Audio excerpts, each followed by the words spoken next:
Konnichiwa, GojiMan here. It's good to see all of your happy smiling faces again. In today's vlog I give you the ultimate guide to vegan B12 sources all the way from sunny Cornwall. Now a lot of this information you won't have heard before, so you're not going to want to miss this. Roll the titles.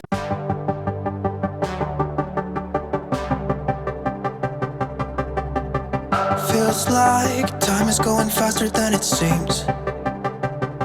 We were just two kids who were trying to live the teenage dream. We could see no reason why we should ever try to go to sleep. Remember every weekend we stayed out late and then went home to me. I wish that I could live that dream again. Cause it was only you and me back then. We were never growing up, said we'd be young forever. You taught me how to love, and nothing could be better than you and me, baby, it was you and me. So vitamin B12, also known as cobalamin, is critical in the body. It plays a pivotal role in DNA synthesis, blood and bone health, heart health, detoxification, as well as being critical in the maintenance of your nervous system and brain health. Although rare, long-term severe B12 deficiency can lead to anemia, paralysis and even death. So you want to ensure that you get enough B12 to ensure optimal health. A common B12 myth is that since B12 is found in meat, dairy and egg products, you have to eat these products or you will run into deficiency. It is also suggested that B12 proves that we were born to eat meat. It is really important for your health though to understand that animals do not make B12. It is made by microorganisms living in the soil and water. So simply put, B12 is made by bacteria. B12 is found in animal products because they eat grass plants and small amounts of soil that contain B12. This B12 is then swallowed by the animal and then deposited in their muscles. In years gone by, humans got their sources of vitamin B12 in the same way. Our ancestors would spend hours every day foraging for fruits and vegetables that were pulled from the ground and contain sufficient levels of B12. If they were thirsty, they would drink well water that contained B12. Fast forward to today and these same fruits and vegetables are sprayed with every type of pesticide and herbicide possible and washed within an inch of their lives. Tap water is also heavily chlorinated, so the traditional and optimal sources of B12 have been obliterated. So therefore, vegans need to find alternative sources. Before supplementing, everyone should look at getting tested for their B12 levels, but it doesn't just stop there. You need to test for B12 in conjunction with homocysteine and serum folate, and let me explain why. Firstly, you need to ensure that you have B12 levels in the range of 600 nanogram per litre or above. The reason for this, if there is not enough circulating B12 in your tissues or enough serum folate, then a troublesome molecule called homocysteine is able to build up. And this is something you want to avoid at all costs. Homocysteine damages artery walls and allows plaque formation.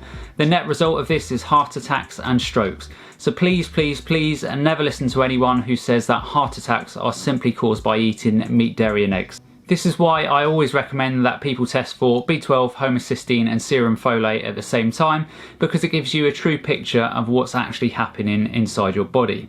Your homocysteine score will tell you if your B12 and folate levels are adequate and vice versa. Testing for just B12 will not give you a true picture. Ideally, homocysteine should be below 12 micromoles per litre. If it is above this coupled with low B12 levels, then you know your body is not getting adequate sources of B12. You will therefore need to increase your B12 supplementation intake. If your folate levels are also low, then consume dark leafy greens on a daily basis and then retest all levels after 3 months. I would suggest that you retest after 3 months after starting to optimise your B12, homocysteine and folate levels to ensure your body is absorbing okay. If not, you could have an absorption problem, but this is a topic for another video. Once you have everything optimised, then I would advise testing B12, homocysteine and folate levels on a yearly basis. The best source will be very much dependent on your needs and your genetics. There is no one size fits all approach. I personally take a supplement every day, but before I tell you which one I take, then let me break down your options. There are basically 4 types of B12, cyanocobalamin, hydroxycobalamin, methylcobalamin and adenosylcobalamin. Cyanocobalamin is the least expensive and most stable, so it doesn't degrade as quickly on the shelf. But there are, however, concerns around the fact that it does release a small amount of cyanide as it is metabolized in the body. Cyanocobalamin and hydroxycobalamin are also forms of B12 that can be difficult for people to convert into the active forms of B12 if you have the homozygous MTHFR mutation. You need MTHFR enzymes to produce the active form.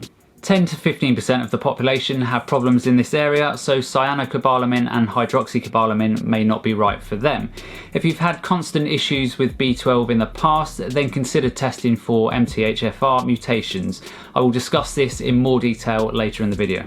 Next up, methylcobalamin is the active form of B12 and many doctors and nutritionists recommend this form.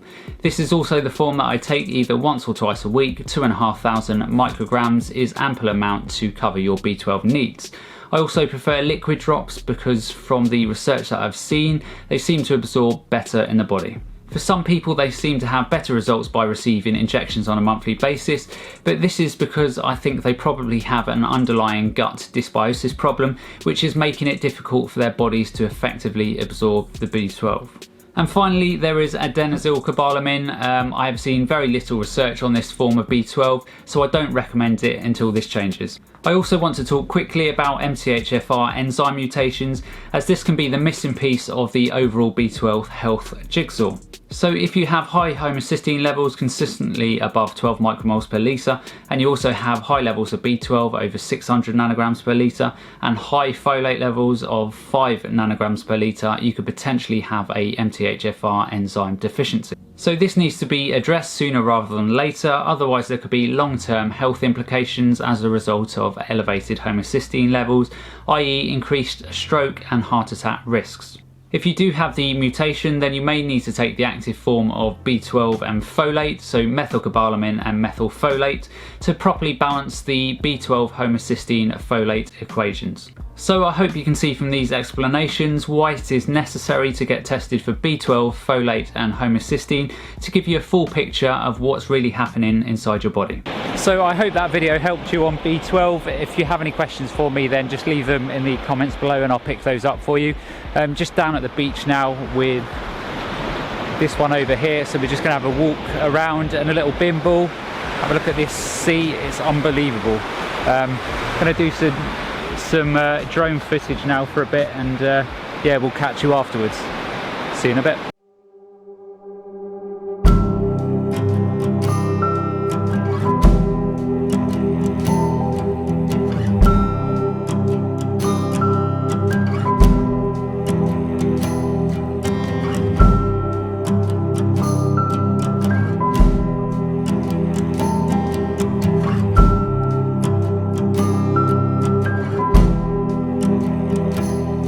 In the cold kitchen light, we both look for a sign, and you say these are troubles of mine. Weary thoughts of breaking up, coming under your skin. Don't know if we should stop or begin. 'Cause I was there by your side, with my eyes open wide, and I know that will always be true. There were no reasons why, guess all beauty must die. We try hard but we also were so reckless, so reckless. So that's the end of today's vlog. I hope you enjoyed. Just have a look at this view. Now I've caught up with my videos, Wednesday and Friday, and moving forwards I'm going to go back to my hashtag AskGojiMan format. So if you have a question for me, then hashtag AskGojiMan in the comments below and I'll answer your questions. It can be on health, it can be on nutrition, it can be on anything you want. So fire the questions in. But yeah, as I say, that's the end of today in Cornwall. Thoughts? Beautiful. Beautiful, beautiful place. Cool. Right, I'm going to call it a day there. As always, remember to look after yourself and remember to look after your body, because it's the only place Boom. We try hard, but we also